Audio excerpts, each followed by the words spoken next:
Evans, tuag at y post yn pella.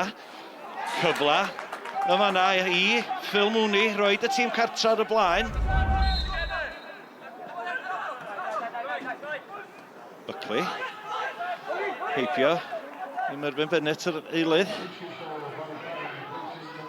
It's Flint. Bale ar draws gan Flint. Oddi ar y bar gan Charlie Edge. Wel, am gyfla i'r tîm cartra. Dihangfa i'r Barri. Rodgers. Buckley. Edge tu allan iddo fo. Bale at Charlie Edge. Croesiad Edge. Just yn methu Niall Flint ar y postyn pella.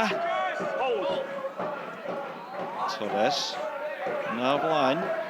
Bennett. Torres di parhau ar ediad. Da Brasisi. A'r Bale yn ôl i'r golwr a Bale yn disgyn i Niall Flint yn egid. Niall Flint cael ei arbed gan Absalon. Chydig bach o ddryswch rhwng Brasisi a'r golwr. Flint heibio i tackle Davies. Chwaraewch ymlaen mynd ar dyfarnwr. Bale hir Flint at Charlie Edge. Ond mae'r Bale yn canfod cefn y rhwyd yn y diwedd.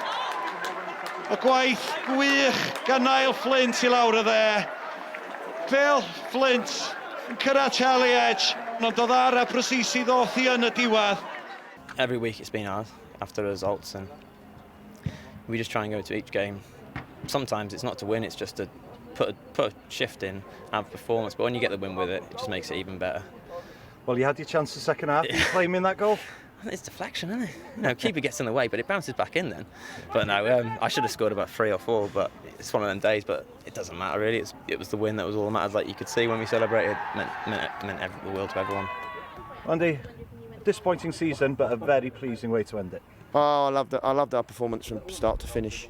Could have been 5 or 6, to be honest. And people might say that Barry Town didn't come, got relegated and feeling sorry for himself. No, they gave us a game.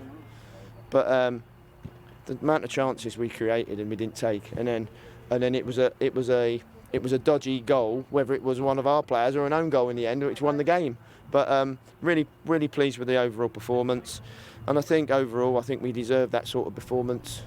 Did you think the goal wasn't coming today? Yeah, I did, and I was like thinking, what can we do? What can we do to get that goal? But in the end, we got it, and we got the 3 points. Is it just a case now of taking a break and thinking about next season, whatever? There'll be some changes here. I'm not going to go into too much detail into it, and I know what's going to go on.